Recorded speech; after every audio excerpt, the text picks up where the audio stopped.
Hello बच्चों, welcome to JET point. JET point में आपका बहुत बहुत स्वागत है। आज हम लोग सिंपल हार्मोनिक मोशन के चैप्टर में उसके एनर्जीज को देखेंगे।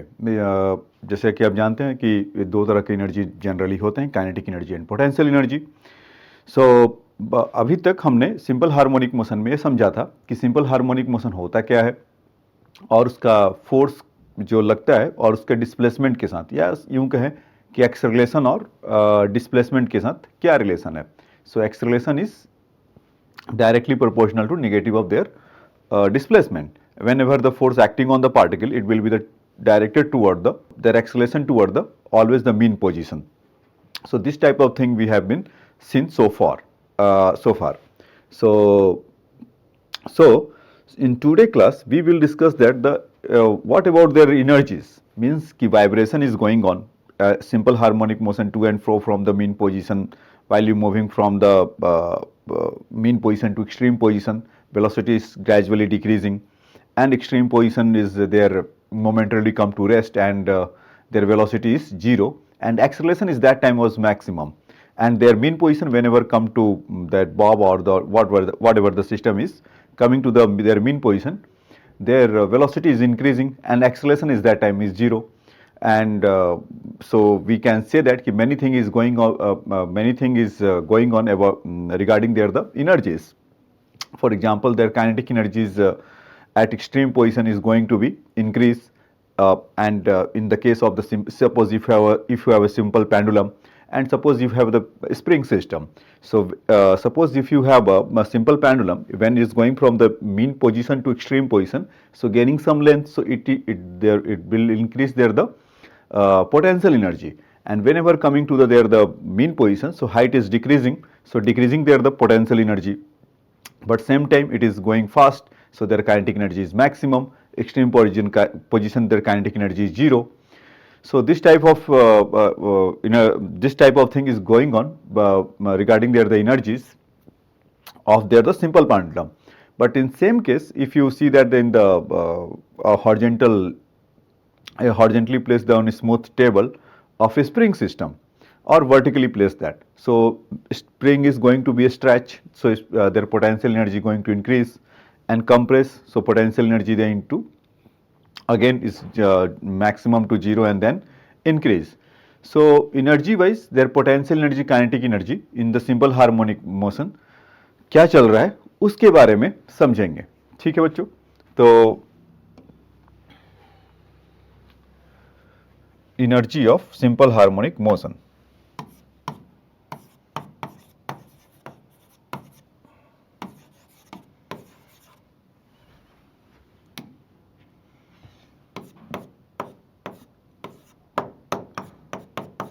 सिंपल हार्मोनिक मोशन,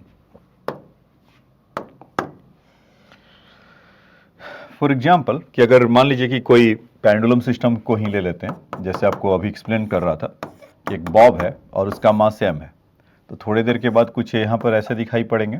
अगर सेम लेंथ के हैं तो थोड़ा सा लेंथ कम पड़ गया, ऐसा ये ऐसा स्विंग कर रहा होगा। तो सो हमने ऐसा वर्क एनर्जी थ्योरम में तो काफ़ी देखा है कि ये हाइट, इसका सपोज इसका लेंथ एल है, तो ये हाइट कितना होता था 1 माइनस कॉस थीटा। तो पोटेंशियल एनर्जी इंक्रीज किया ना बच्चों, बोलिए हाँ, कि पोटेंशियल एनर्जी इसका यहाँ से यहाँ तक इंक्रीज कर गया। तो और मोमेंटरली कम टू ये रेस्ट में हो रहा होगा। तो हमें इसको लिखने का, और इन जनरल आप ऐसे भी देखिए कि इसका वेलोसिटी यहाँ पर मैक्स होता है जब वो मीन पोजीशन से जाता है, तो समवेयर हम कहीं यहाँ पर इंटरेस्टेड हैं इसके पोटेंशियल एनर्जी और काइनेटिक एनर्जी जानने के लिए। तो जैसा हम जानते थे, मान लीजिए कि अगर x अगर वो मीन पोजीशन से जा रहा है और उसका phase difference, initial phase difference is 0 है, so we can say that a sin omega t and velocity is simple dx over dt is a omega cos omega t। कुछ इस तरह की बात बनेगा क्या? ठीक।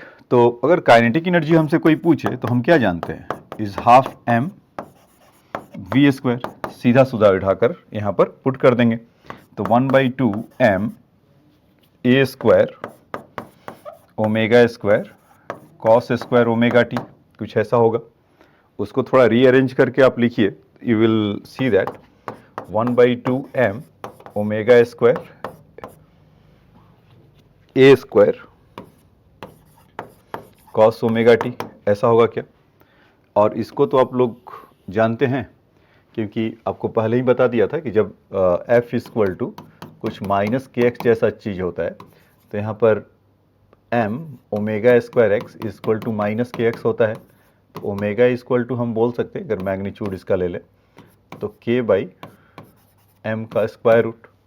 तो ये k कनेक्टिविटी है कि जो ओमेगा को फटाक से बोल देंगे और खूब आज यूज़ भी करेंगे इसका, m ओमेगा स्क्वायर, ये चीज़। तो यहाँ पर हम इसको लिख सकते हैं क्या, k स्प्रिंग कांस्टेंट के टर्म में, और भी दूसरे फॉर्म में लिख सकते हैं, लेकिन यहाँ पर स्प्रिंग कांस्टेंट के टर्म में तो लिखा ही जा सकता है। तो kinetic energy is your 1/2 k a square cos square omega t, ऐसा बोलिए बच्चों। एक तो ये हुआ। दूसरा कि जो हम वेलोसिटी को जैसे सीधा सीधा यहाँ से लिख दिया, और वेलोसिटी को हम ये लिखना जानते थे क्या, omega times of a square minus x square. कल के लेक्चर में इसको तो डिस्कवर किया था।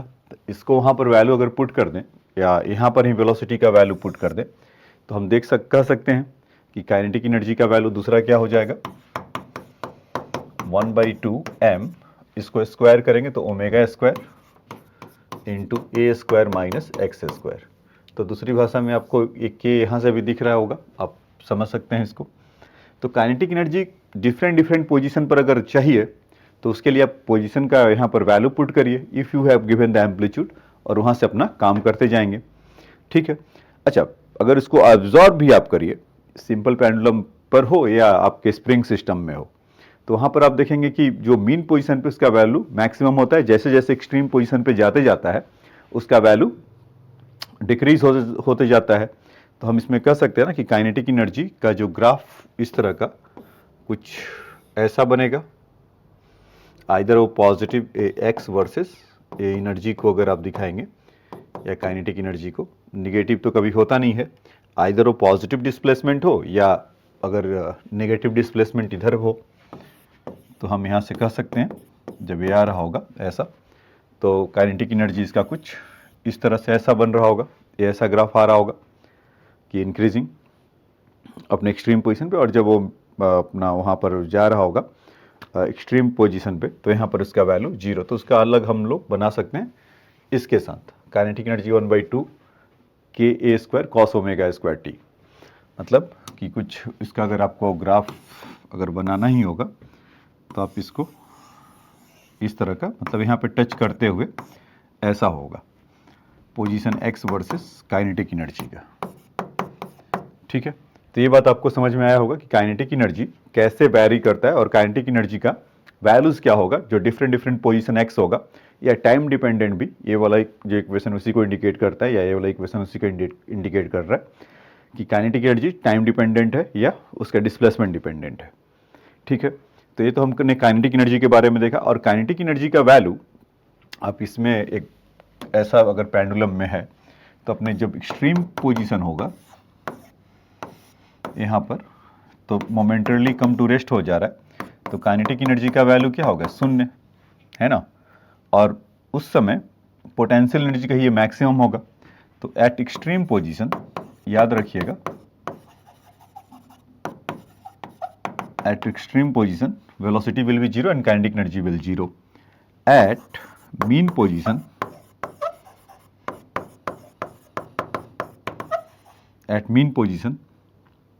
kinetic energy is maximum. अब मैक्सिमम होगा तो काइनेटिक एनर्जी का अभी क्या देखे थे, ऐसा पीछे 1/2 m ओमेगा स्क्वायर ए स्क्वायर माइनस एक्स स्क्वायर।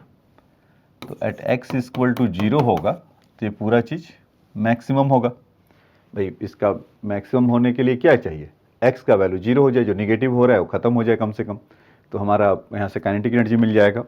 तो यहाँ से इसको जब लिखेंगे तो 1/2 m ओमेगा स्क्वायर ए स्क्वायर, ऐसा ये मैक्सिमम मिल रहा है क्या। तो 1/2 हाफ m ओमेगा स्क्वायर ए स्क्वायर, जब काइनेटिक एनर्जी मैक्सिमम होगा तब इस तरह का केस होगा। अब आ जाइए बच्चों इसके बाद काइनेटिक एनर्जी के बारे में हमने देखा कि काइनेटिक एनर्जी कैसे वैरी कर रहा है एक्स में, कि पॉजिटिव रहेगा या इसके लिए अगर आप देख रहे होंगे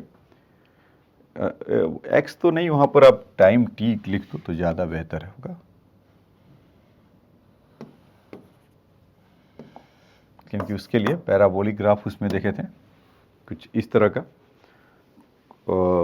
ई directly proportional to x square, इस तरह का है भी।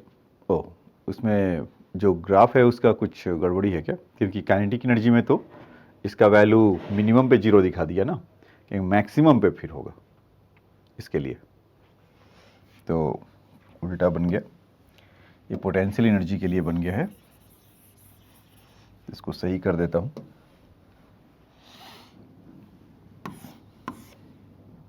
क्योंकि एक्स इक्वल टू 0 पर ही क्या था, मैक्सिमम, और जैसे जैसे यहाँ पर आता है तो मिनिमम इस तरह का, तो फिर ये भी चेंज हो जाएगा बच्चों, ये ऐसा फिर बनेगा।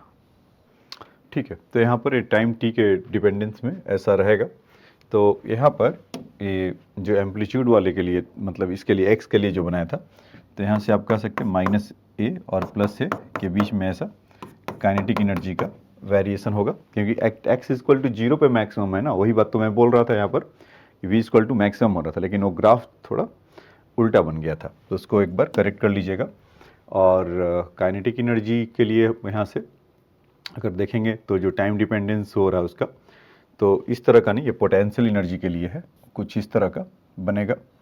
तो यहाँ पर देख रहे होंगे कि मतलब कि आप वैसे भी सोचिए, अगर पेंडुलम के, या यहीं से आपको दिखा देता हूँ कि जब यहाँ से ऐसे जा रहा है और फिर यहाँ पर ऐसा आ रहा है और फिर यहाँ से ऐसे हो रहा है और फिर यहाँ से ऐसे आ रहा है, तो अभी काइनेटिक एनर्जी इंक्रीज, मतलब कि यहाँ से डिक्रीज करते जा रहा है, 0 हो रहा है। तो काइनेटिक एनर्जी ये वाला, मतलब ये टोटल एनर्जी के लिए इसको डाल दीजिए, तो काइनेटिक एनर्जी यहाँ से डिक्रीज कर रहा है और एक बार आकर 0 हो जा रहा है एक्सट्रीम पोजीशन पे, जब इधर से ऐसा गया फिर वापस इंक्रीज कर रहा है जब मीन पोजीशन पे आ रहा है, और जब एक्सट्रीम पोजीशन पे फिर से आ रहा है तो 0 हो जा रहा है। तो आप देख रहे होंगे कि जब एक साइकिल जब में पूरा हो रहा है तो कम से कम उसका 2 बार मैक्सिमम हो रहा है और 2 बार 0 हो रहा है। काइनेटिक एनर्जी 2 बार टच कर रहा है ना, एक बार यहाँ एक बार यहाँ, अपने कंप्लीट साइकिल में अगर ऐसा इसको बनाया कर दिखाया जाए यहाँ से यहाँ तक एक कंप्लीट सर्कल में। और पोटेंशियल एनर्जी के बारे में तो डिस्कस करेंगे। तो काइनेटिक एनर्जी के बारे में था कि काइनेटिक एनर्जी 2 बार 0 होगा और 2 बार उसका वैल्यू मैक्सिमम होगा एक कंप्लीट साइकिल में।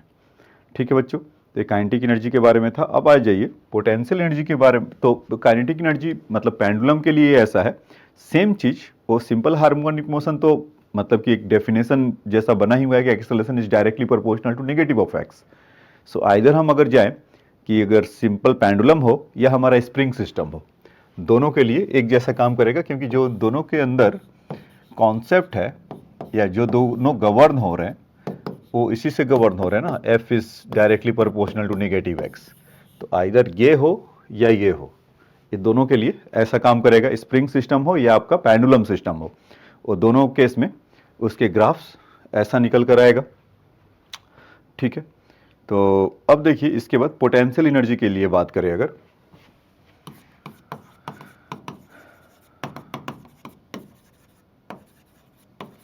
पोटेंशियल एनर्जी के लिए बात करें तो अगर फिर से पेंडुलम सिस्टम के लिए लेकर आते हैं इसमें ऐसा, तो यहाँ से किसी टाइम डिस्प्लेसमेंट के लिए एक्स अगर ऐसा अगर मीन पोजीशन से जा रहा हो साइन ओमेगा टी। अच्छा देखिए इसमें दो चीज़ें होता है कि जब भी आप टाइम पीरियड लिखते हैं तो 2 pi equal to under root m by k होता है, तो एक इनर्सिया फैक्टर होता है कि स्प्रिंगनेस होता है। तो स्प्रिंगनेस वाला पोटेंशियल एनर्जी के लिए है, इनर्सिया वाला उसके काइनेटिक एनर्जी के लिए है। तो यहाँ से अगर हम बात करें इसका कि एक्स हमें गिवन ही है, और जो पोटेंशियल एनर्जी के बारे में जहाँ तक हमें रहता है ख्याल, तो आप एक के मतलब कि आप चाहो तो ऐसा भी लिख सकते हैं कि F equal to minus k x है, तो इसमें जो डी डब्ल्यू वर्क डन होगा वो क्या होगा, एफ डॉट डी एक्स, यही हम जानते हैं। तो minus k x into D x का इंटीग्रेशन कर देते हैं, और 0 टू एक्स अगर इसको इंटीग्रेट कर ही दे तो -1/2 के एक्स स्क्वायर ऐसा होगा, ये वर्क डन। ठीक, तो इसमें उसका रीस्टोरिंग फोर्स अगेंस्ट द काम कर रहा है, तो इसलिए इसका पोटेंशियल एनर्जी कितना हो जाएगा, हाफ के एक्स स्क्वायर, ऐसा। तो ये तो या तो स्प्रिंग सिस्टम के लिए है x equal to a sine omega t, वो ऐसा काम करेगा। तो आप यहाँ से देख सकते हैं कि potential energy man eight mean position पर जब होगा तो उसका जीरो होगा, और जैसे जैसे एक्स का वैल्यू बढ़ते जाएगा, या मतलब पी ई मैक्स कह लीजिए यहाँ से, तो यहाँ से कितना हो जाएगा 1/2 के A square, maximum kinetic energy तो यही होगा।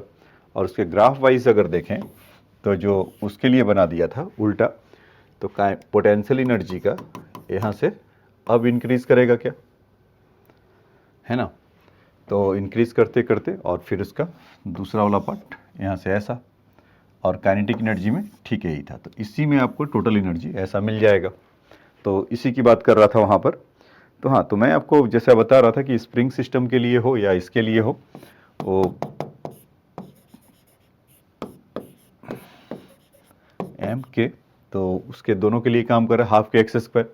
अच्छा, अब उसको आप दूसरे फॉर्मेट में चाहते हैं जैसे कि उस तरह का, तो 1/2 के जगह पे, मतलब पोटेंशियल एनर्जी के लिए 1/2 के जगह पे कितना हो जाता है, एम ओमेगा स्क्वायर, और एक्स की जगह पे आपका तो है ही है, तो A square sine square omega t, है ना, ये ऐसा।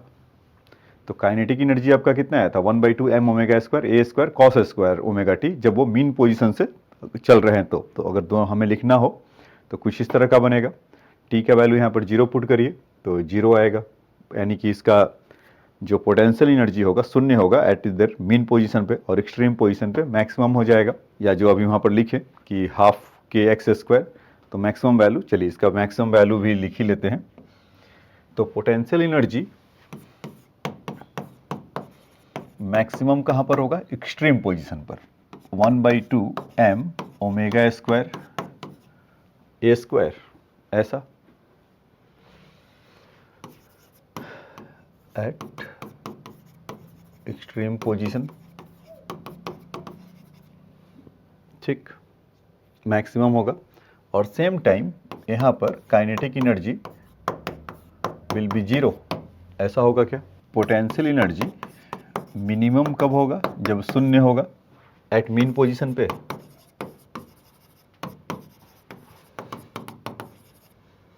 उस समय काइनेटिक एनर्जी कितना होगा, मैक्स, और उसका वैल्यू कितना होगा बच्चों, 1/2 एम ओमेगा स्क्वायर ए स्क्वायर, हमने देखा था। तो इन दोनों में खास बात देखिए क्या है कि आप इसको जब आप ऐड करते हैं यहाँ से यहाँ तक, तो इसका आपका टोटल एनर्जी आएगा 1/2 एम ओमेगा स्क्वायर ए स्क्वायर, और यहाँ पर भी देखिए 1/2 एम ओमेगा स्क्वायर ए स्क्वायर, ऐसा हुआ।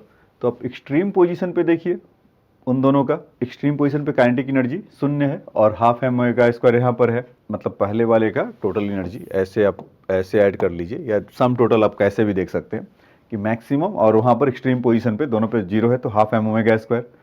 एट मीन पोजीशन पर इसका अगर देखेंगे तो हाफ एम ओमेगा स्क्वायर ए स्क्वायर, ऐसा मिल रहा है क्या। तो यानी कहने का क्या मतलब है कि जो इसका टोटल एनर्जी है थ्रू आउट द मोशन वो कांस्टेंट रहेगा। काइनेटिक टू, पहले काइनेटिक एनर्जी मैक्सिमम था जब मीन पोजीशन से चला था, जब यहाँ पर ये है ऐसा, यहाँ पर ही करे ना, काइनेटिक एनर्जी मैक्सिमम है, और यहाँ पर जब एक्सट्रीम पोजीशन पे हो रहा है तो पोटेंशियल एनर्जी मैक्सिमम है। तो काइनेटिक एनर्जी मैक्सिमम था, यहाँ पर पोटेंशियल एनर्जी जीरो था। जब यहाँ से चला पोटेंशियल एनर्जी इंक्रीज करना चालू हुआ, और potential energy kinetic energy decrease होना स्टार्ट हुआ। तो सम उसका तो कांस्टेंट ही रह रहा है, half m omega square, either mean position पर हो या एक्सट्रीम पोजीशन पर हो। और समवेयर कहीं भी यहाँ बीच में भी कहीं अगर हो ना, तब भी उसका जो टोटल एनर्जी होगा वो कांस्टेंट होगा, कि sum of potential energy and kinetic energy will be constant. वो यहाँ पर कहीं भी इधर हो, इधर हो, इधर हो, तो अपने वर्क एनर्जी थ्योरम को वो फॉलो करता है, या एनर्जी कंजर्वेशन को फॉलो करता है। और काइनेटिक एनर्जी पोटेंशियल एनर्जी का sum anywhere it will be constant. At mean position kinetic energy will maximum, potential energy will be maximum at extreme position, and same time their kinetic energy will zero at extreme position at mean position kinetic energy will maximum and their potential energy will zero. एक तो ये कहानी आपको समझ में आया होगा। और दूसरा जो ग्राफ ऐसा बनाया था कि इसमें इस तरह का कि जो उल्टा पुल्टा बन गया था, तो आप इसमें देखेंगे कि काइनेटिक एनर्जी ये वाला, इसका वैल्यू शून्य हो रहा है, ऐसा एक मैक्सिमम जीरो, यहाँ पर मैक्सिमम इस पॉइंट पे जीरो, और पोटेंशियल एनर्जी ये वाला ऐसा इंक्रीज हो रहा है, फिर डिक्रीज, मतलब पूरे एक साइकिल में आप देखेंगे। जैसे कि काइनेटिक एनर्जी वाले के पकड़िए और इसका एक साइकिल यहीं से स्टार्ट होगा ना, तो यहाँ पर क्या हो रहा है, वो 2 बार उसको टच या 2 बार उसका वैल्यू मैक्सिमम हो रहा है। और पोटेंशियल एनर्जी का अगर साइकिल के लिए देखें यहाँ से, तो वहाँ पर वो 2 बार मैक्सिमम हो रहा है उसके पिक वैल्यूज, जब वहाँ पर, और जहाँ पर वो जीरो हो रहा है मैक्स है, जीरो है मैक्स है, तो मैक्स जीरो, इस तरह का इसमें ऐसा बन रहा है। तो अपने एक साइकिल में कह सकते हैं कि एक टाइम पीरियड में आप कह सकते हैं कि potential energy kinetic energy 2 time उसका मैक्सिमम हो रहा है, जो कि ऐसा यहाँ से बता रहा है। अच्छा, इसी में आप ऐसा भी कर सकते हैं, इन जनरल वाला भी लिख सकते हैं। जैसे काइनेटिक एनर्जी के लिए लिखे थे हमने, क्या था, 1/2 m omega square A square cos square omega t. Potential energy equal to कितना था, 1/2 m ओमेगा स्क्वायर ए square sine square omega t, ऐसा। तो इसका जो टोटल एनर्जी होगा 1/2 m ओमेगा स्क्वायर ए स्क्वायर, इसको अगर यहाँ से लिखा जाए cos square omega t plus sine square omega t, इसका वैल्यू तो 1 हो जाएगा। तो आप देख सकते हैं, तो यानी कि वो उस पर डिपेंड नहीं करता है टोटल एनर्जी कि कहाँ पर पोजीशन है और कहाँ पर उसका कितना टाइम हो रहा है, कितने टाइम पीरियड के बाद हो रहा है। तो total energy will always constant and this value will be always half m omega square A square. ठीक है, या तो इससे भी आप देख सकते हैं, नहीं तो दूसरा उससे जो काइनेटिक एनर्जी के लिए था 1/2, उसी का एक्सटेंशन है, बस साइन में है कॉस में है, तो m ओमेगा स्क्वायर ए square plus minus x square. और पोटेंशियल एनर्जी के लिए कितना है, 1/2 m ओमेगा स्क्वायर, हाफ के एक्स स्क्वायर होता है उसके लिए। तो इसका सम करके देखिए, तो ऐसा मिलेगा क्या, हाफ m ओमेगा स्क्वायर ए स्क्वायर माइनस एक्स स्क्वायर, तो उसका सम, उसका कांस्टेंट मिलेगा। तो ये बात आपको समझ में आया होगा। अगर आया है तो इसको आप लिख लीजिए, एक तरह का ये निचोड़ है यहाँ पे। ठीक है बच्चों, अब देखिए इसके बाद दूसरा कॉन्सेप्ट है। तो एनर्जी के बारे में सब कुछ बताया आपको कि एनर्जी काइनेटिक एनर्जी और पोटेंशियल एनर्जी अपने सिंपल हार्मोनिक मोशन पे कहाँ पे मैक्सिमम हो रहे थे और कहाँ पर मिनिमम हो रहे थे। अच्छा, और उसमें आपने ये देखा कि जो इसका काइनेटिक एनर्जी और पोटेंशियल एनर्जी मैक्सिमम 2 बार हो रहे थे। तो ये ऐसा ऑसिलेशन तो चल ही रहा है, या मतलब कि सिंपल हार्मोनिक मोशन तो चल ही रहा है, अपने मीन पोजीशन से वो वाइब्रेट तो कर ही रहे हैं। सेम टाइम अगर हम देखें कि इनका टाइम पीरियड क्या हो रहा होगा, तो अगर सिंपल पेंडुलम है तो उसका टाइम पीरियड t = 2π√L/g, उस पर हम अलग से आएंगे। लेकिन अभी हम डिफरेंट स्प्रिंग को अगर जोड़ते हैं कि कॉम्बिनेशन ऑफ स्प्रिंग्स, तो उसके चलते उनका टाइम पीरियड कैसे वैरी कर रहा है। फॉर एग्जाम्पल कि अभी जैसे एक सिंपल आपके पास इस तरह का एक स्प्रिंग सिस्टम है और वहाँ का मास कुछ m है और स्प्रिंग कांस्टेंट k है। तो अगर टाइम पीरियड अगर इसका निकाला जाए, और वैसा भी अगर आप देखिए कि इसमें लग के आ रहा होगा कि mg डाउनवर्ड है और उसमें उसको खींचने वाला एक्सटेंशन kx है। तो हम यहाँ से तो जानते थे ना कि अगर जैसे इसको लाया था d2x d2 माइनस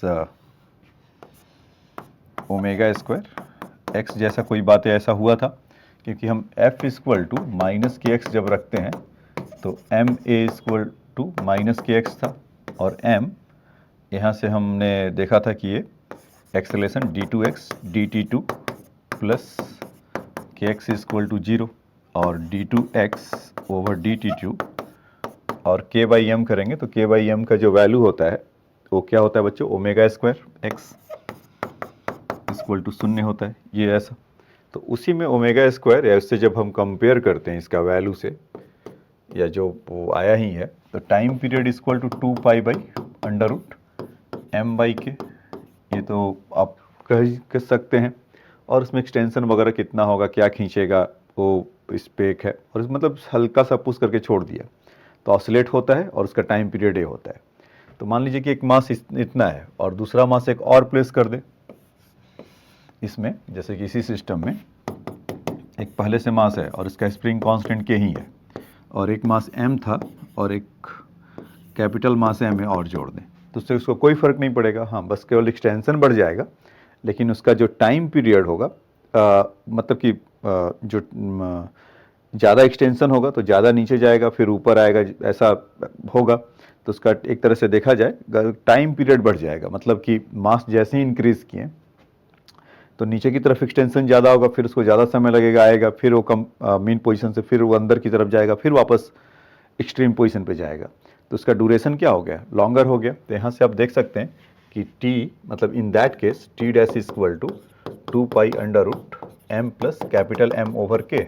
ऐसा होगा क्या, जैसे ही मास बढ़ाया तो उसका मास बढ़ गया और इस तरह का निकल कर आएगा। तो जो उसका मास है वो डायरेक्टली प्रोपोर्शनल टू उसके टाइम पीरियड है। अगर मास बढ़ाएंगे तो उसमें लॉन्गर ड्यूरेशन आएगा और ऐसा बनेगा। ये बात तो ठीक है, मास का तो समझ में आ गया कि एक रहता है या दो रहता है या अटैच तो वहीं पर हो रहा है ना, total mass 1 kg 2 kg 5 kg। जैसे मान लीजिए कि अगर मैं इसी में क्वेश्चन फ्रेम कर दूं कि इसका t इक्वल टू 2 पाई, मतलब कि एक सिस्टम है उसका मास m है और k इसका स्प्रिंग कांस्टेंट है।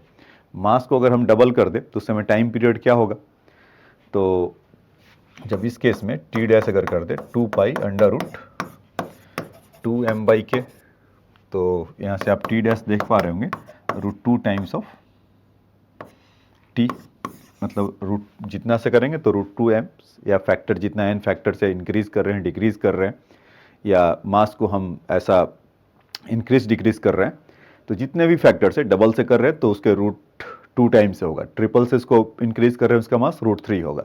सेम टाइम अगर इसका मास डिक्रीज़ कर रहे हैं 2 फैक्टर 3 फैक्टर से, तो उसका टाइम पीरियड विल रिड्यूस हो जाएगा, क्योंकि मास जैसे ही करेंगे तो जल्दी जल्दी होगा ऑसिलेशन उसमें। तो एक तो ये बात हुआ। दूसरा कि जैसे आपको एक कल एक चलते चलते लास्ट में क्वेश्चन आया था कि अगर स्प्रिंग है उसको कट कर दें 2 पार्ट 3 पार्ट में तो उसका स्टिफनेस क्या होगा। तो बेसिकली आप जैसा जानते हैं कि अगर दो को अगर कट करते हैं, दो स्प्रिंग को अगर कट करेंगे तो के से वो 2K हो जाएगा, या के है इसको 3 इक्वल पार्ट में करेंगे तो 3K हो जाएगा। तो ऐसा इसलिए कि F इक्वल टू, जब मैं इसको बता रहा था कि F इक्वल टू KX के लिए अगर देखेंगे तो उसका मतलब x का जो वैल्यू वहाँ से हाफ हो रहा है, तो मतलब इसमें एक्सटेंशन जो नेचुरल लेंथ पर जो था अगर वो हाफ हो रहा है, लेंथ वाइज उसको अगर हम कट कर रहे हैं तो उसका जो स्टिफनेस है वो कहीं ना कहीं इसको बैलेंस करने के लिए इसको डबल से कर देगा, या अगर 3 से कर रहे हैं तो उसको 3K से कर देगा। ठीक है, तो अगर स्प्रिंग में हम कोई कलाकारी करें, जैसे मास तो बढ़ा दिया तो स्प्रिंग में इसे हाफ कर दे, पहले K था तो वहाँ से उसमें 2K का ऐसा हो जाता है। अगर 3 में करेंगे तो 3K का हो जाएगा। तो वहाँ पर जो टाइम पीरियड वेरिएशन होगा ऐसा हाफ करके या थर्ड करके, तो टी डैश इक्वल टू, ये कल के क्लास में हमने देखा था, T equal to √n time से बढ़ जाएगा। जब K को अगर n पार्ट में कट करेंगे तो ऐसा होगा। लेकिन क्या स्प्रिंग कांस्टेंट का बढ़ाने का ही तरीका है बार बार कट करो तब ऐसा होगा? नहीं, इसमें हम वेरियस कॉम्बिनेशन देख सकते हैं। तो वही मैं आपको बता रहा था कि time period oscillation of the loaded spring के नाम से ऐसा अगर आप कह सकते हैं, या सिंपल भाषा में कहें कि combination of spring. Combination of spring का मतलब, जैसे मान लीजिए कि एक यहाँ पर है ऐसा, एक K1 है और दूसरा एक K2 है, और वहाँ पर एक मास से ऐसे हैंग कर दिया। तब बताइए कि इसका स्प्रिंग कांस्टेंट है, या इसका सिंपल पूछ ले कि टाइम पीरियड क्या होगा। एक तो ऐसा है, दूसरा मतलब मैं ये कह रहा हूँ कि आपको जैसे मैंने बोला कि उसको कट करके स्प्रिंग कांस्टेंट बढ़ाने घटाने का एक तो ये तरीका था कि अब कट कर दो तो उसका डबल हो जाएगा स्टिफनेस, या 3 टाइम में कर दीजिए तब उसका स्टिफनेस 3 टाइम्स हो जाएगा। एक ये भी तो तरीका है, 2 डिफरेंट स्प्रिंग को इसमें जोड़ दें।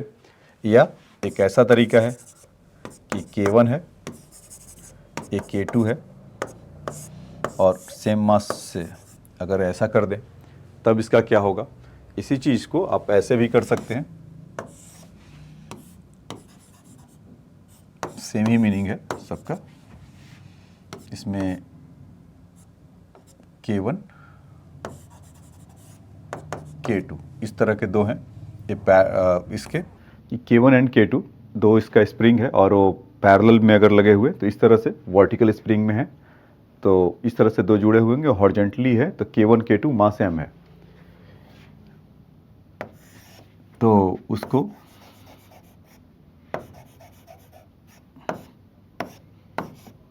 m है और यहाँ पर K1 K2 इस तरह का कॉम्बिनेशन में बन जाएगा। तो इन सबों में अगर हम स्प्रिंग के साथ कुछ अगर कलाकारी करें इस तरह का, मतलब स्प्रिंग को हम चाहते हैं या हम ऐसा चाहते हैं कि कुछ अकॉर्डिंग टू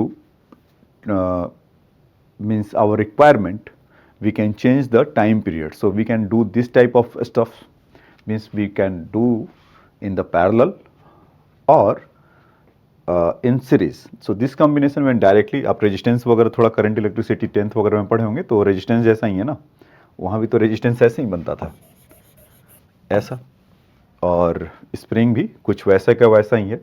तो ये जो डायरेक्टली कनेक्टेड है आपस में तो सीरीज कॉम्बिनेशन है, और ये दोनों जब ऐसा है तो ये पैरेलल कॉम्बिनेशन में है। तो और एक और इसका आप समझ सकते हैं कि और क्या होगा, जैसे मान लीजिए कि एक रिजिड वॉल है और यहाँ पर स्प्रिंग M है, एक K1 है और K2 है। अब इसको इसमें हल्का सा आप उसको करके छोड़ दीजिए, तो फिर मतलब हल्का सा छोड़ दीजिए, मतलब इसको डिस्टर्ब करके छोड़ दीजिए, पुश या पुल किसी भी तरफ से, तो इसमें क्या होगा, ऑसिलेशन होगा और सिंपल हार्मोनिक मोशन ही होगा।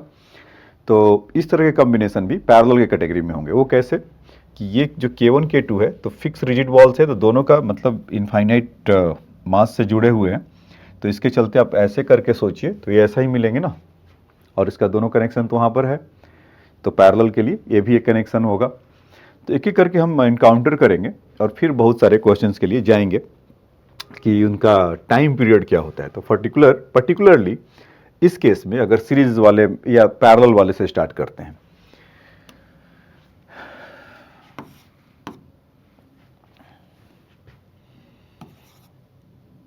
To spring in parallel combination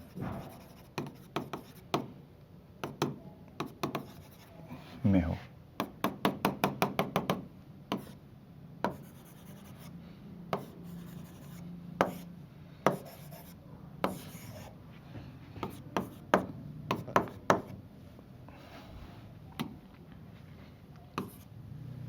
इसको सपोज कि आपने कुछ पुल करके छोड़ दिया ऐसा, तो इसमें जो टाइम पीरियड होगा T equal to 2 pi under root M by K equivalent ऐसा। तो जब इसको आपने कुछ पकड़ के खींचा तो इसमें से क्या होगा, कुछ एक्सटेंशन x होगा, अगर ये नीचे की तरफ ऐसा ये जा रहा होगा, x नीचे की तरफ होगा तो x ये नीचे की तरफ होगा, ठीक। तो इस पे जो फोर्स लगेगा नेट फोर्स, तो यहाँ पर माइनस मतलब ऊपर की तरफ कुछ ऐसा लगेगा ना, तो जो उसमें दोनों स्प्रिंग में लग भी रहा होगा, तो minus K1x minus K2x equal to minus K equivalent times of x। तो वहाँ से आप देखेंगे K equivalent equal to K1 plus K2 ऐसा। तो जो टाइम पीरियड निकल कर आया 2 pi under root M over K1 plus K2, T equal to 2 pi under root M K1 plus K2, ये इसका टाइम पीरियड होगा, ठीक है बच्चों। तो जब ये पैरेलल कॉम्बिनेशन में होगा तो उसका टाइम पीरियड उसमें ऐसा कर सकते हैं। और इसी के लिए नहीं, मान लीजिए कि 2 स्प्रिंग के लिए है तो इसको हम जनरलाइज अगर कर दे, मान लीजिए कि n स्प्रिंग या 10 20 50 जितना भी स्प्रिंग हो, तो उसका K इक्विवेलेंट कितना हो जाएगा, कितने को पैरेलल में लेकर आओ, K1 plus K2 plus K3 dot dot dot dot dot ऐसा निकलते हुए जाएगा। ठीक है, तो इस तरह का कुछ आपको के इक्विवेलेंट के लिए मिलेगा। अब देखिए कि two spring in series combination.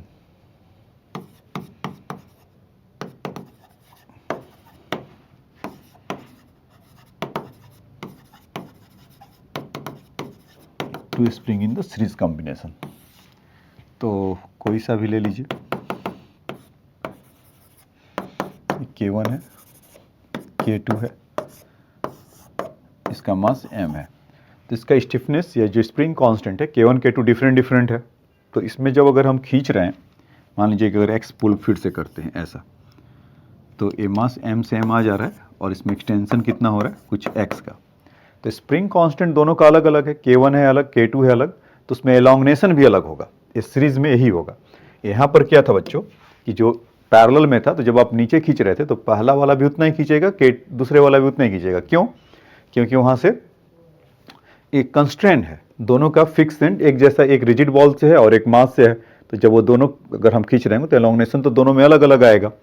हाँ, all the force K1 K2 अलग है तो फोर्स अलग होगा, तभी उन दोनों को ऐड कर लिया था।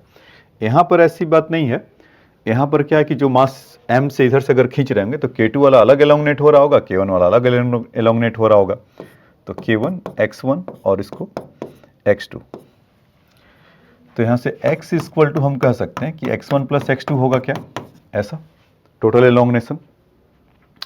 ठीक है, तो इसमें x तो टोटल हो गया, हमें वही उसी के लिए तो चाहिए, तो k इक्वलेंट उसके लिए क्या होगा। अच्छा, जो एलोंगनेशन हो रहा है तो हम कुछ यहाँ पर फोर्स लगा रहे हैं F, या आप mg से कर सकते हैं, या मैं इसको, अगर आपको ऐसा दिक्कत है तो आप इसको ऐसे भी सोच सकते हैं।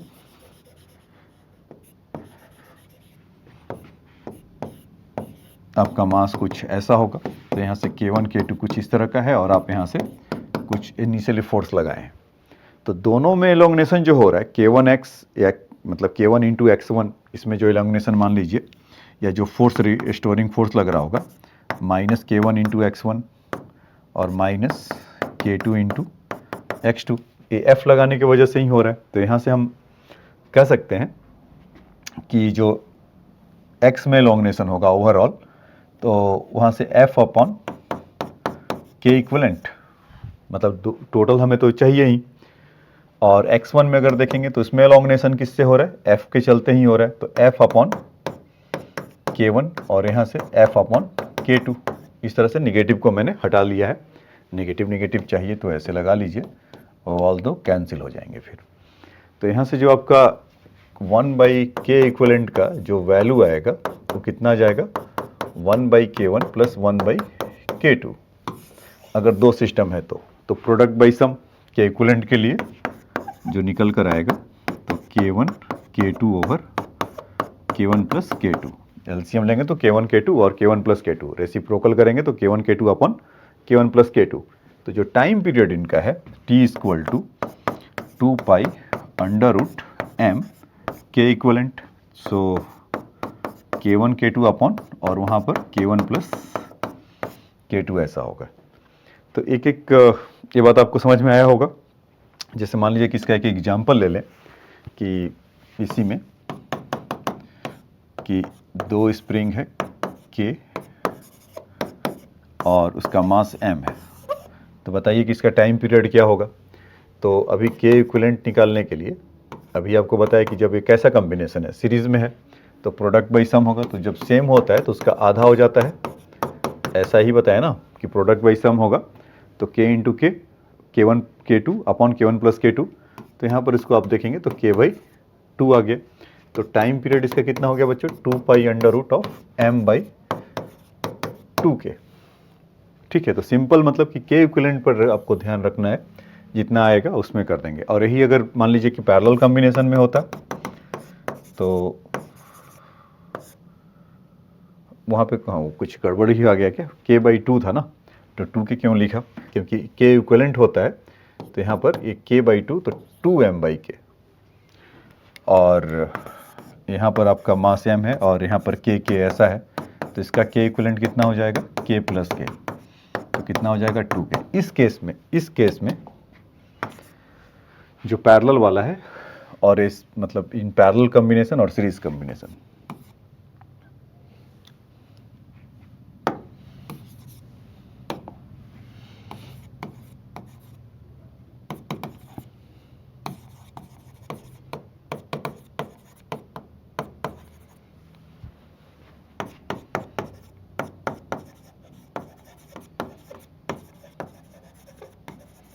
Parallel combination 2k। तो इसमें अब के लिए सीरीज के लिए t parallel 2 pi under root m over 2k। तो आप इसका सीरीज बाई पैरेलल करेंगे तो √2 अपॉन 1/√2, तो इनका रेशियो 2 का निकल कर आ जाएगा। ठीक है, तो ये आपको समझ में आया सीरीज और पैरेलल के लिए। हाँ, इसमें भी आप जो आपको मैं बता रहा था कि जैसे दो अगर सीरीज में K1 K2 अगर 3 4 5 आ जाए तो उसका K इक्विवेलेंट कितना होगा, तो 1/K equivalent equal to 1/K1 plus 1/K2 plus 1/K3 dot dot dot dot dot चलते जाएगा इनफाइनाइट, और उसका वैल्यू कुछ इस तरह से मिलेगा। ठीक है, तो ये बात आपको समझ में आया होगा। तो आज बच्चों हमने दो तरह के दो कॉन्सेप्ट को कवर किया। एक तो एनर्जी की क्या होता था, उसका पोटेंशियल एनर्जी, काइनेटिक एनर्जी, उसका वेरिएशन देखा। दूसरा कि स्प्रिंग का कॉम्बिनेशन के लिए देखा कि अगर सीरीज में होगा और पैरेलल में होगा तो उसका टाइम पीरियड क्या होगा, और हम मास को बदलते हैं तो क्या होगा। ये सब बातें हमने अभी समझा। तो अब आ जाइए कुछ क्वेश्चन लेते हैं।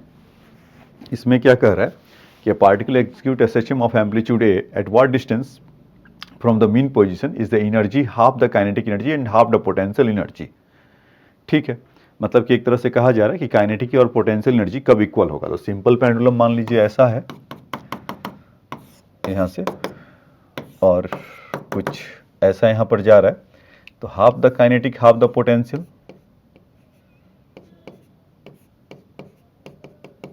इस तरह का यहाँ पर होगा। तो मतलब यहाँ पर हम कह सकते हैं कि काइनेटिक एनर्जी और पोटेंशियल एनर्जी आपस में इक्वल करने की बात कर रहे हैं। तो इन जनरल काइनेटिक एनर्जी यहाँ पर क्या होगा कि मान लीजिए कि v वेलोसिटी है तो 1/2m, और v के लिए हम क्या जानते थे, omega under root of a square minus x square.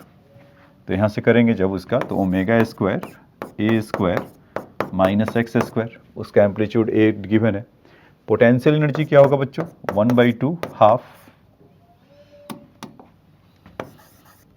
Omega square और यहाँ से x square. In general displacement कहीं अगर x होगा तो ऐसा होगा, तो 1/2 m ओमेगा स्क्वायर a स्क्वायर। तो 1/2 m ओमेगा स्क्वायर तो कैंसिल कर सकते हैं। तो यहाँ से a square minus x square equal to x square. तो यहाँ से कितना हो जाएगा, a square equal to 2x square. तो x इक्वल टू कितना हो जाएगा, a ओवर √2। तो a ओवर √2 का मतलब 0.707 a। तो एग्जैक्टली हाफ पर नहीं होगा, ये जो वैल्यू होगा आधा से ज़्यादा। मतलब अगर 0.5 होता या a/2 होता तब हम बोलते हैं ना। तो ऐसा नहीं कि अगर काइनेटिक एनर्जी हाफ हो रहा है, पोटेंशियल एनर्जी हाफ हो रहा है, तो उसका सम टोटल एनर्जी के इक्वल होगा। वो तो किसी भी पॉइंट पर होगा, ये तो इक्विलिब्रियम पर भी होगा या मीन पोजीशन पर भी होगा या उसके 0.1 2 3 पॉइंट मीटर कहीं भी होगा। तो काइनेटिक और पोटेंशियल इक्वल कब होंगे, जब वो 0.707 टाइम्स ऑफ एम्पलीट्यूड होगा, तब उसका वैल्यू ऐसा आएगा। ठीक है, तो ये पहले क्वेश्चन का आज का था। अब आ जाइए दूसरे क्वेश्चन में चलते हैं। कह रहा है कि the body execute a simple harmonic motion of the time period 8 second if the mass 0.1 kg, its velocity 1 second after it passes through its mean position is 4 metre पर second, find its kinetic energy. तो देखिए, तो उसमें सबसे पहले जो time period कुछ दे रखा है t इक्वल टू 2 ये विजुअल है ना आप लोग को, कुछ छोटा तो नहीं है। t इक्वल टू 2 ओमेगा, तो यहाँ से 2 तो कितना हो जाएगा, π/4 सेकेंड इसका टाइम पीरियड। काइनेटिक एनर्जी में तो कुछ ज़्यादा, काइनेटिक एनर्जी में तो ज़्यादा कुछ करने को है नहीं। आप सिंपल से भी अगर ऐसे भी लिखेंगे तो 1/2m ओमेगा स्क्वायर, इसको ऐसे भी कर सकते हैं। Time period is equal to 2π/ओमेगा, तो वो टाइम पीरियड इज 8 सेकेंड था क्या, तो फिर इसका वैल्यू यहाँ से ये ओमेगा का मिला, इसको ऐसा लिख लीजिए, टाइम पीरियड एंड ओमेगा। ठीक है, हाँ वही लिख दिया फिर से, कभी आप सोचते कुछ और हैं और लिख देते हैं कुछ और। तो बच्चों इसका जो हेडिंग, ये जो सॉरी इसका जो यूनिट है ये रेड पर सेकेंड ऐसा मिलेगा। तो kinetic energy is half m v square. तो हाँ मैं यही इसी की बात कर रहा था कि इसमें तो कुछ खास इस तरह का है नहीं कि 1/2, क्योंकि after that find its kinetic energy उस पॉइंट पर क्या होगा। तो मास उसका कितना है 0.1 kg, और ये कितने हो जाएंगे 4 स्क्वायर, तो 16, तो 8 0.8 जूल। ये तो ऐसे ही आ गया, एक चैलेंजिंग तो नहीं निकला उतना। अब देखिए उसका पोटेंशियल एनर्जी पूछ रहा है, तो पोटेंशियल एनर्जी के लिए हमें क्या चाहिए होगा, वहाँ का पोजीशन चाहिए होगा। पोटेंशियल एनर्जी के लिए हम यही कह सकते हैं ना कि 1/2 kx स्क्वायर, के तो हमारे पास कभी भी ऑन है, m omega square x square के नाम से। मास उसका कितना है 1/2 0.1 kg, ओमेगा स्क्वायर इस पाई स्क्वायर बाई 16, और x का जो वैल्यू है उसको निकालने के लिए क्या करेंगे, यहाँ से हमें वेलोसिटी का वैल्यू गिवन है ना, v equal to omega under root of a square minus x square ऐसा होता है। तो आफ्टर द 1 सेकेंड में है ऐसा, ओमेगा का वैल्यू पता है तो ठीक है। यहाँ पर तो थोड़ा पोजीशन लाने के लिए उसका मतलब x का वैल्यू लाने के लिए, तो v का वैल्यू तो वहाँ पर 4 गिवन है हमें, ओमेगा का वैल्यू एक बार को पता है, लेकिन हमें एम्पलीट्यूड का वैल्यू नहीं पता। तो इसमें और क्या किया जा सकता है बच्चों, एम ओमेगा स्क्वायर का वैल्यू एक्स स्क्वायर है, ऐसा भी कर सकते हैं क्या कि इसको अगर पोजीशन ही निकाल लें, लेकिन पोजीशन में भी हमें उसमें ए का वैल्यू का ज़रूरत पड़ेगा। तो ठीक है वो आ जाएगा, क्योंकि उसमें क्या है कि ए का वैल्यू निकालने के लिए आपको कुछ ऐसा काम करना पड़ेगा। देखिए कैसा कि v इक्वल टू, जैसे इसको डिफ्रेंशिएट करते हैं तो ए ओमेगा कॉस ओमेगा टी ऐसा लिखते हैं ना। तो v का वैल्यू समय 4 सेकेंड है, ए तो ए है, ओमेगा का वैल्यू π/4 है, कॉस ओमेगा हमारा π/4 है, और यहाँ पर जब इसका वैल्यू रखेंगे π/4 और टाइम 1 सेकेंड, तो वहाँ से देखिए वो ए का वैल्यू निकल कर आ रहा है ना, π/4 पर उसका वैल्यू कितना हो जाएगा √2। ठीक, तो यहाँ से ए का जो वैल्यू होगा कुछ 16 टाइम्स √2/π ये होगा बच्चों। यहाँ से जब उसका वेलोसिटी का जो वैल्यू गिवन है ये कहाँ से आया, तो इसको आप x equal to a sine omega t में लिख सकते हैं। तो या तो x का वैल्यू फिर यहीं पर पुट कर देते हैं, तो हमें x का वैल्यू चाहिए ना कि a का वैल्यू 16√2/π है, 16√2/π है, और टाइम का 1 सेकेंड है π/4। तो इसका x का जो वैल्यू निकल कर आएगा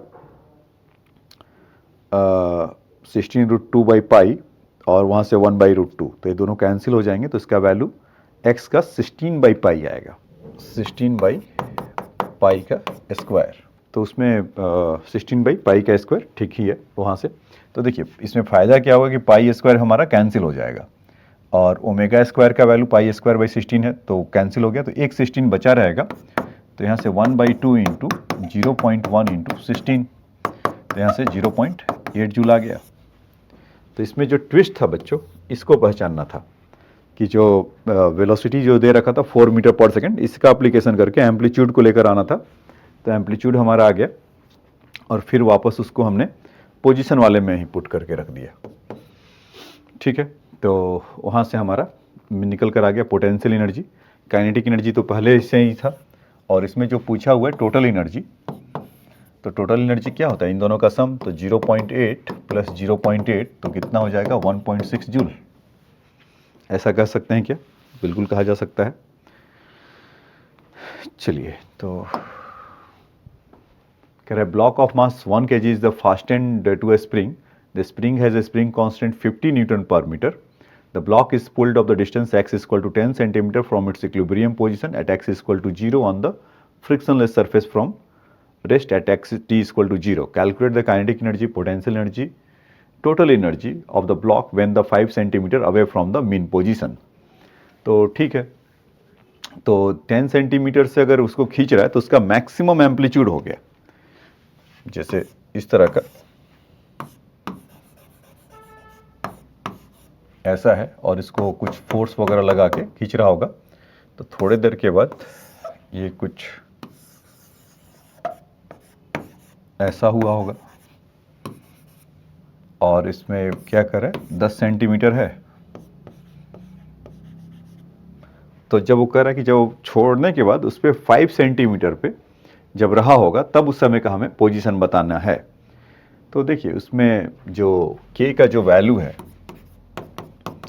50 न्यूटन पर मीटर, तो आप इसको ऐसे भी यूज़ कर सकते हैं, एम ओमेगा स्क्वायर इस 50. तो जहाँ तक काइनेटिक एनर्जी की बात है तो वहाँ पर हमें केवल वेलोसिटी चाहिए, तो वेलोसिटी इक्वल टू कितना हो जाएगा बच्चों, omega under root of a square minus x square.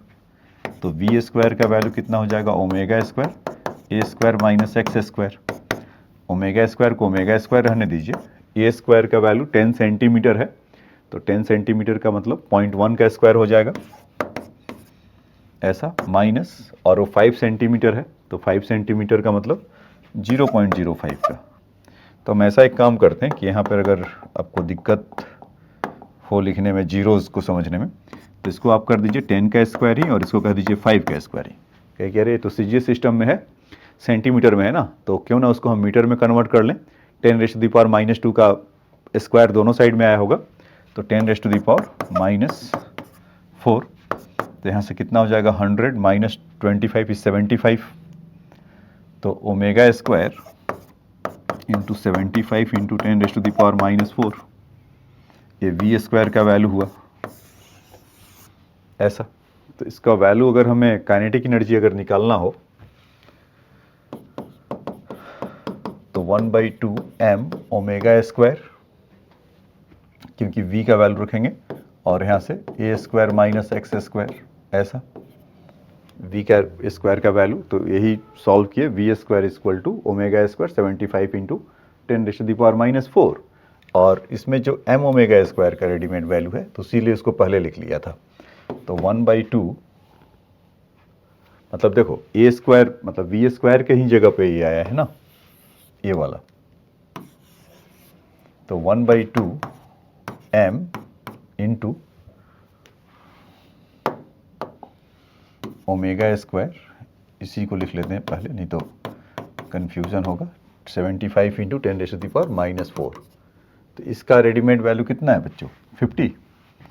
तो 1/2 इंटू 50 इंटू 75 इंटू 10⁻⁻⁴. तो 75/4 कितना हो जाएगा, कि यो क्यों पूछ रहे हैं, कि इसलिए कि इसमें अगर 2 का मल्टीप्लाई डिवाइड कर देंगे तो 100 हो जाएगा, 10⁻⁻² हो जाएगा, और यहाँ पर 4 हो जाएगा, तो 75/4 इज योर 18.75. और उसका जब वैल्यू आप कैलकुलेट करेंगे तो कुछ यहाँ से ये चीज़ आएगा 0.1875 जूल. तो काइनेटिक एनर्जी तो इतना आ गया बच्चों, 1.875 जूल. अभी पोटेंशियल एनर्जी निकालने के लिए मांग रहा है, तो पोटेंशियल एनर्जी तो और अब भी आसान है, क्योंकि 5 सेंटीमीटर ऑलरेडी बोल रखा है, तो हम यहीं पर कुछ काम कर लें पोटेंशियल एनर्जी के लिए. 1/2 के एक्स स्क्वायर, क्योंकि के का वैल्यू है, आप चाहो तो उसमें भी जा सकते हैं, m 1/2 m omega square x square, तो वहाँ से भी आपको निकल कर आ जाएगा. तो 1/2 के इस 50 और x इस 5 सेंटीमीटर, 5 इंटू 10⁻⁻² का स्क्वायर. तो 10⁻⁻⁴, 25, 25, 625 है ना. यहाँ से देखिए कि 5, 25 और 25 इंटू ये 25 है तो 625, तो 10⁻⁻⁴, तो 0.625 जूल, ये ऐसा हो गया, और वहाँ से 18.75 है. तो 1875 प्लस 625, तो पहले 25 कर लेते हैं, तो 1900 और 600, तो 2500 हो जाएगा। तो 0 पॉइंट मतलब इसका टोटल एनर्जी अगर देखें 0.25 जूल, ऐसा। तो ये तीनों आ गया केस। यहाँ से काइनेटिक एनर्जी का आ गया 0.1875 जूल, यहाँ से पोटेंशियल एनर्जी का आ गया 0.0625 जूल, और यहाँ से तीसरा कि टोटल एनर्जी का इसका सम टोटल 0.25 जूल। तो ये बात समझ में आया तीनों। तो इसको लिखना चाहते हैं तो लिख लीजिए, ठीक है। अब आ जाइए नेक्स्ट क्वेश्चन में चलते हैं। Spring is compressed by 0.2 metre, develop the restoring force 25 newton, restoring force 25 Newton. So here F is equal to 25 and K times of 0.2. तो K का वैल्यू कितना हो जाएगा बच्चों 25 अपॉन 0.2, तो इसको जब करेंगे तो 125 newton metre. So force constant of the spring is, तो ये तो पार्ट हो गया। The depression of the spring under the weight of the body of mass 5 kg है। तो ये कुछ इस तरह का है, और यहाँ पर अगर मास अगर रख देते हैं तो हम क्या जानते हैं mg नीचे की तरफ लगेगा और यहाँ से रिस्टोरिंग फोर्स kx ऊपर की तरफ लगेगा। तो kx is equal to mg, तो x इज इक्वल टू कितना हो जाएगा mg बाई k। तो mg का वैल्यू कितना है इसका 5, तो ये 50 हो गया। k का वैल्यू हमारा 125, तो 50 बाई 125 का वैल्यू इज 2/5, तो 0.4 मीटर 40 सेंटीमीटर ये डिप्रेशन होगा।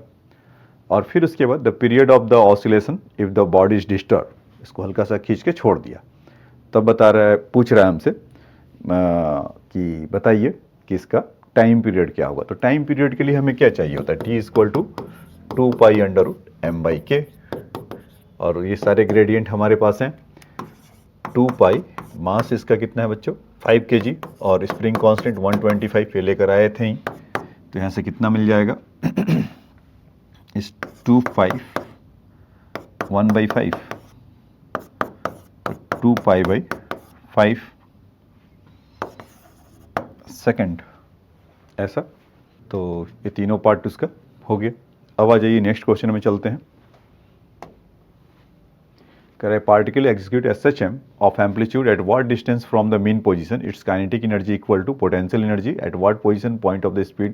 Particle execute simple harmonic motion at what distance from the mean position, its kinetic energy is equal to potential energy. ये पार्ट तो हमने बच्चे अभी अभी किया कि काइनेटिक एनर्जी पोटेंशियल एनर्जी के इक्वल कब होता है, जब x का वैल्यू a/√2 होता है, ऐसा। और फिर क्या पूछ रहा है, at what point it's the speed half the maximum speed. तो अगर मेन पोजीशन से चल रहा है तो suppose x is equal to a sin omega t, ऐसा होता है, v is equal to a omega cos omega t, ऐसा होता है। तो पूछ रहा है कि एट व्हाट पॉइंट इज, कि उसके हाफ का और वो मैक्सिमम हो। तो उसको करने के लिए या तो हम इसका भी सहारा ले सकते थे, v इज इक्वल टू, यहाँ से क्या हो कि a ओमेगा बाई 2 होगा, लेकिन ओमेगा t का वैल्यू फिर वो रेडीमेड निकल कर आएगा π/3, लेकिन हम उसका करेंगे क्या, फिर या तो ऊपर वहाँ पर पुट करना पड़ेगा, तो √3/2 या समथिंग आएगा। जैसे देखो, एक तो ये था कि चलो वो दोनों बता देता हूँ कि मैक्सिमम स्पीड का हाफ होगा कहाँ पर। तो मैक्सिमम स्पीड क्या होता है ω/2, तो यहाँ पर a omega cos omega t, तो इसका वैल्यू कैंसिल हो गया। तो cos ओमेगा t का वैल्यू 1/2 है, तो साइन ओमेगा t का वैल्यू कितना हो जाएगा बच्चों √3/2, क्योंकि 60 डिग्री पर होता है, तो 60 डिग्री पर ये कितना होता है √3/2। तो यहाँ पर ले जाकर पुट कर दीजिए, एट व्हाट पॉइंट आपका वैसे मिल जाएगा, a पर तो है ही है और √3/2, तो एम्पलीट्यूड का √3/2 टाइम्स पर उसका होगा। नहीं तो आप ऐसे भी कर सकते थे, v is equal to omega √a² - x², तो ओमेगा का वैल्यू a ओमेगा/2 का square omega square a² - x²। तो इसका जब वैल्यू पुट करेंगे यहाँ से, तो x² मतलब ओमेगा स्क्वायर को कट कर दीजिए, तो यहाँ से क्या बचेगा a²/4 और यहाँ पर a। तो जब x का वैल्यू सॉल्व करेंगे आप, या x² का वैल्यू सॉल्व करेंगे, तो 3/4 a² होगा। तो ये भी आपको यही दे रहा है, एक्स स्क्वायर इक्वल टू 3/4, तो उसका स्क्वायर रूट लेंगे तो एक्स इक्वल टू a√3/2 ऐसा मिलेगा। तो ये बात आपको समझ में आया होगा, तो समझ में आया तो इसको नोट डाउन कर लीजिए। Particle of mass 10 gram is describe SHM along the straight line with the period of 2 seconds and amplitude of 10 centimeter. What is the kinetic energy when it is the 2 centimeter, 5 centimeter from its equilibrium position? How you account for the difference between the two values? So here is the time period is given that is 2 seconds. So we can say that our t is equal to 2 pi by omega. So we can say that omega is equal to 2 pi over t. So omega is our pi as time period is 2 seconds. So we discovered this thing and looking for the kinetic energy. So kinetic energy, as we know that 1 by 2 m omega square a square minus x square, right? And here is the amplitude is also given that 10 centimeter. So in the first case we will chase for it the 2 centimeter.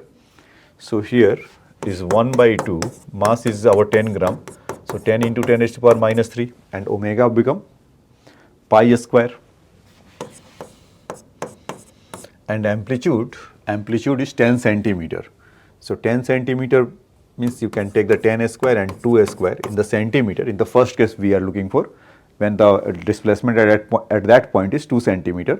So this thing become 10 raised to the power minus 4 because of the there in the centimeter units. So after the going on, so pi square nearly take the value 10. 10 square is 100 and 2 square is 4, so 96. So here is 48. 96 over 2 is 48 and rest of the zeros. So means 2 is already settled with the 96 and 10 into 10 raised to the power minus 3 and 10. So this thing is the 10 square and here is a 10 raised to the power minus 7. So 10 raised to the power minus 5 joule and 4.8 into 10 raised to the power minus 4 joule. Finally this thing will come and 5 centimeter. Okay, so we will do for the 5 centimeter. तो ठीक है, इसमें कोई खास बात नहीं है कि काइनेटिक एनर्जी इक्वल टू क्यों क्या हुआ, वो तो स्पीड का वैल्यू होता है। देखता हूँ कुछ उसका वैल्यू अगर सेम आ रहा है उसके बारे में जानना चाह रहा है क्या। सो काइनेटिक एनर्जी इक्वल अगर यहाँ पर वैल्यू पुट करें 1 by 2 m omega a square minus x square, तो 1 by 2 m ओमेगा का वैल्यू मास कितना था 10 ग्राम, फिर से ले लेते हैं 10 इंटू 10 पर माइनस 3। अच्छा ये तो सेम ही होगा, पाई स्क्वायर 10 का स्क्वायर इज 100 और x का that time is 25 into 10 raise to the power minus 4। So different energy का मतलब equilibrium position and how you account the difference between the two values. So difference will be obviously it will be the velocity will be the keep changing and gradually decreasing from the mean position to extreme position. So is the obvious thing their kinetic energy will be decreases. And obvious if you go through that 10 again is the 10 square and minus 7 is definitely 10 raised to the power minus 5 and this thing 100 minus 25 is 75 and half of it is the 37.5. So in the standard form while you writing this thing is 3.75 into 10 raised to the power minus 4 joule. So yes, we can say that the different values, of course different values. At 2 centimeter this value is the 4.8 into 10 raised to the power minus 4 joule, and from the 5 centimeter somewhere the means it is exactly the halfway. So at that time their values is 3.75 into 10 raised to the power minus 4. So we can say that yes, kinetic energy is decreasing as we discovered that in the our while discussing the concept.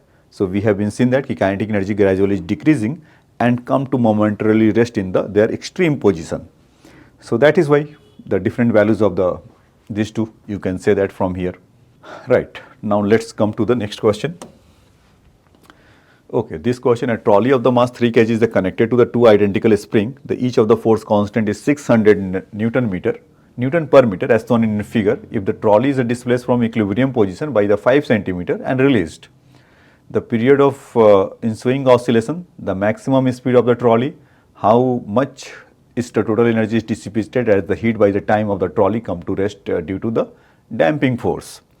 So damping force, although we have not discussed, but I can say to you, there is the under damp, means there is the no damping is there. So simple oscillation is going on. And damping is something when the retard your simple harmonic motion. For example, if you are just sit over the swing, so after the 2, 3, 4 you are applying a force and leave it. So what will happen? The swing will make the also 4, 5 oscillation and momentarily come to rest, or at 10 is depend on the at which point is the pivoted about the hinged point, and how much friction is offer at that point, and the air resistance is how much. Suppose air in below and you are swinging in the opposite direction, of course there will be the some type of thing. But anyway, here is the in general, if you just keep the your spring system and just push it little bit, and then it will be the going to be oscillate or simple harmonic motion there from the mean position, and after 8, 9, 10 the oscillation it will be come to rest. So same thing is going on over here with but one of the error in the printing is 3.0 kg, not 3.2. So here is figure is incomplete. Here is the must be is fixed, and trolley is not in the air, it is somewhere in the smooth floor. So looking for the time period, so as I told you, when this type of thing is both of the spring is connected to the single mass and both of the spring is connected with the rigid wall. So it must be the offer the same type of, means infinite force. So this combination is the parallel one. So you can say that their K equivalent becomes 600 plus 600. So 1200 Newton per meter, right? So what will be the time period? So 2 pi under root m over K equivalent. This thing we have discovered in our discussion. So this thing is 2 pi, mass is the 3 kg and K equivalent is the 1200. So is 400 and their square root is the 20. So we can say that 2 pi over 20, so pi over 10 second, or you can say that 0.314 second. So this is the answer of your the first part. And in the second part, how much is the total energy is dissipated? In the second part, the maximum speed of the trolley. So since it is the stretch by the 5 centimeters, so maximum displacement from there the mean position somewhere here, and it is the going through the 5 centimeter. So that is the maximum displacement, and it will be oscillate 5 centimeter 0 and then 5 centimeter, then 0, 5 centimeter.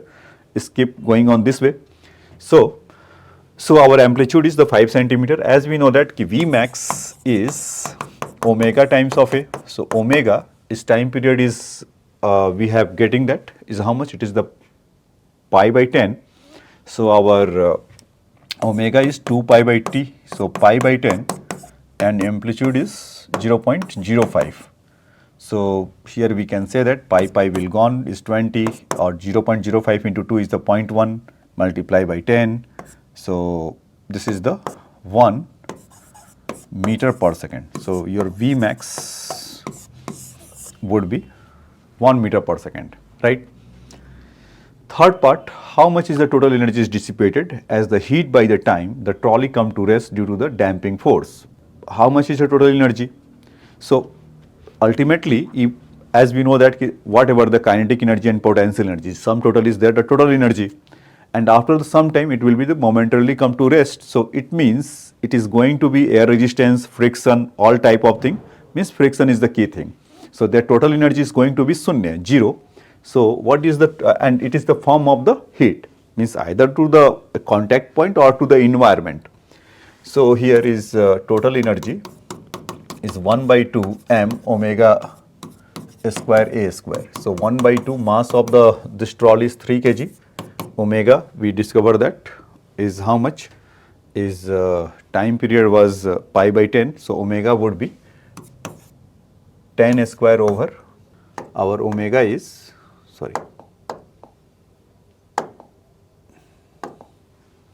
our omega is that much, no, is 2 pi by, so pi cancel is 20. So this thing will become 20 square and amplitude is 5 centimeter. So 25 into 10 raised to the power minus 4. So 400, so 1 by 2, 3, 4 into 25. So we can say that the 400 into 25 exactly the 10,000. So this fellow will be gone.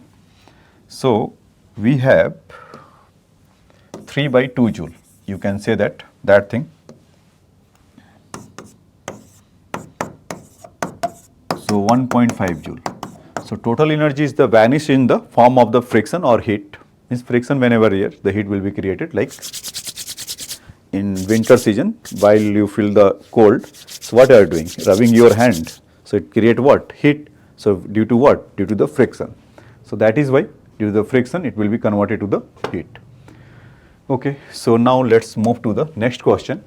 If an impulsive force, the given the initial velocity minus 1 meter per second to the mass in unstretched spring position, what is the amplitude of the motion?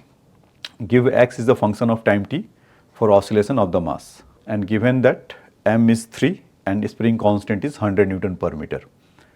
तो बच्चों यहाँ पर एक ऐसा force लगाया जिसके चलते इसके पास स्पीड कितना है? -1 मीटर पर सेकेंड मैक्सिमम स्पीड है.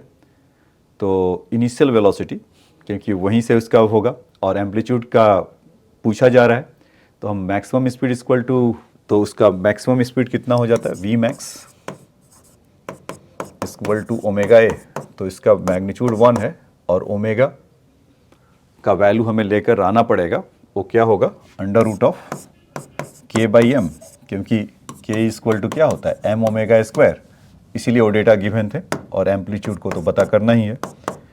तो के का वैल्यू कितना है? 1200 और मास वैल्यू हमारा है 3 kg. तो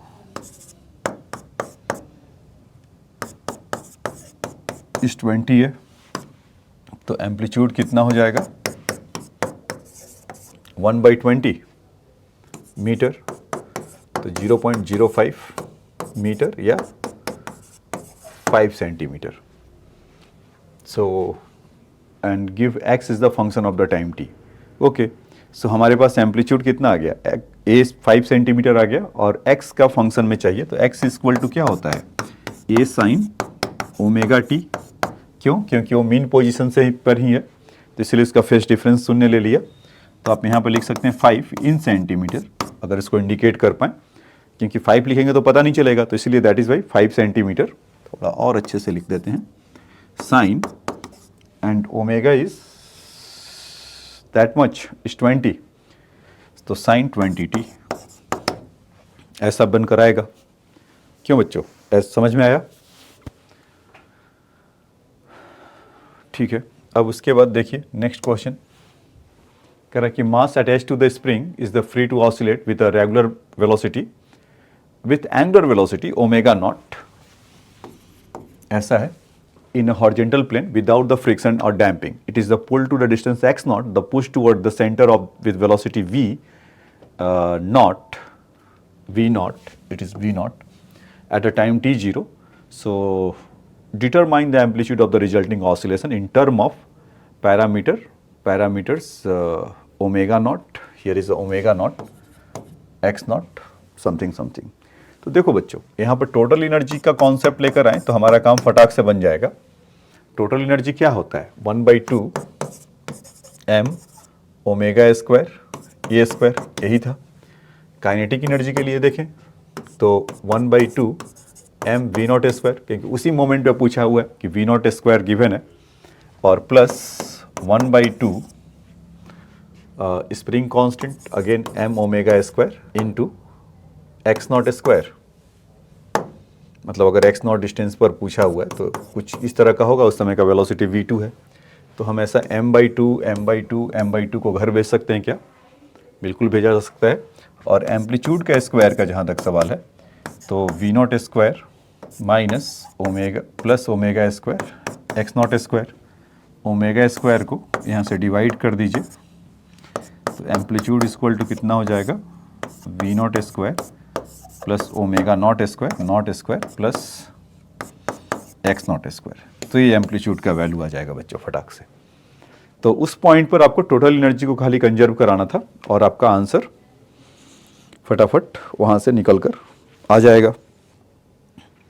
तो ये बात समझ में आया? ठीक है, समझ में आया? तो इसको लिख लीजिए। ये वही क्वेश्चन का एक फिर से रिपीट कर दिया है। हाँ, क्यों 600 न्यूटन के लिए वाला है, ये फिर से डाल दिए हैं। हाँ, ये देख लीजिए, आ जाइए क्वेश्चन कर कि 4 massless spring whose the force constant 2k 2k k 2k respectively this way. If the mass m is displaced in the horizontal direction, then the frequency of the system. So frequency of the system t is equal to 1 by f या f is equal to 1 by t. तो time period क्या होता है बच्चों? 1 by 2 pi under root m by k. तो इस बार क्या हो जाएगा? k by m. तो इस पूरे सिस्टम के लिए k इक्विवेलेंट में भेज सकते हैं क्या? देखिए, पहले तो ये m सेंटर में है और दोनों वहाँ से अटैच हैं। तो ये 2k किस में है? सीरीज में। तो इसका आप देखेंगे इक्विवेलेंट कितना हो जाएगा? प्रोडक्ट बाई सम। तो मैंने आपको बताया था कि अगर सेम होता है तो k by 2 हो जाता है। यहाँ 2k है तो उसका कितना हो जाएगा? k हो जाएगा। और नहीं तो आपको अगर ऐसा चाहिए ही तो आप ऐसा कर लीजिए 2k + 2k अपॉन 4k। तो कितना आ गया? k इतने का और k और 2k का, इन दोनों का अगर देखेंगे तो product by sum, sorry k + 2k ना, तो कितना आ जाएगा? 3k, क्योंकि पैरेलल में दोनों ऐड हो जाते हैं और सीरीज में प्रोडक्ट बाई सम होते हैं। और फिर फाइनली इनका क्या होगा? ये दोनों ऐसा बताया था कि रिजिड वॉल से अगर ऐसे जुड़े हुए हैं, तो अगर रिजिड वॉल से जुड़े हुए हैं तो फिर इनका क्या होगा? Parallel combination. So k equivalent is k + 3k equal to 4k हो जाएगा। तो यहाँ से frequency equal to 1/2 pi k equivalent is 4k over m। तो इसका कितना जाएगा? ये b वाला हो जाएगा क्या? बताइए। तो ये बात समझ में आया होगा आपको। A block kept in the horizontal table is a table undergoing the simple harmonic motion of frequency 3 Hz. A horizontal plane. The coefficient of static friction between the block and the table surface is 0.72. Find the maximum amplitude of the table at which the block does not slip on the surface. ठीक है, तो maximum amplitude के लिए इसलिए पूछा हुआ है कि जब आप मैक्सिमम फोर्स लगाएंगे, आपको याद होगा जो स्टैटिक फ्रिक्शन होता था कि वंस द मोशन करने के लिए आपको फोर्स ज़्यादा लगाना पड़ता था और उस समय static friction μs into normal force होता था। तो मतलब कुछ इस तरह का हो रहा है कि यहाँ पर ऐसा है और यहाँ पर मैक्सिमम फोर्स लगाएं कि कितना मैक्सिमम फोर्स लगाएं कि वो ना चले। यही बोला है ना कि find the maximum amplitude the table eight which the block does not slip on the surface. तो फोर्स एफ मैक्स करें तो सिंपल हार्मोनिक मोशन में एफ मैक्स का वैल्यू कितना होता है? m ओमेगा स्क्वायर एम्पलीट्यूड, यही ना। मतलब आप दूसरी भाषा में ऐसा कर सकते थे कि m a मैक्स होता है।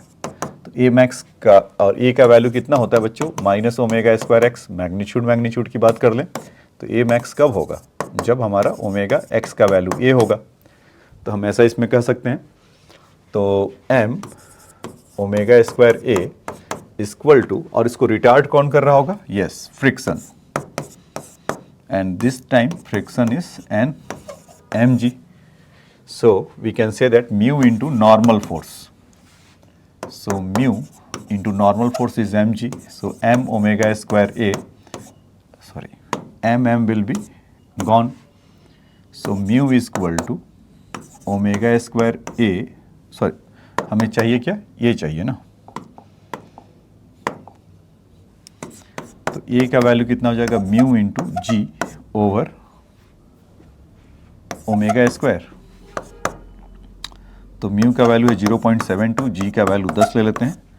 ओमेगा उनका हर्ट्ज में कुछ दे रखा है सर 3 हर्ट्ज, तो वहाँ से 2 पाई एफ हो जाएगा इंटू 3 का स्क्वायर। तो वहाँ से क्या होगा बच्चों? 4 पाई स्क्वायर इंटू 9। तो ये पाई से पाई स्क्वायर वाले 10 को खा जाएंगे। तो 0.72 पाई स्क्वायर उड़ा दीजिए तो यहाँ से 9 हुआ। तो 9 इंटू 4 इज 36।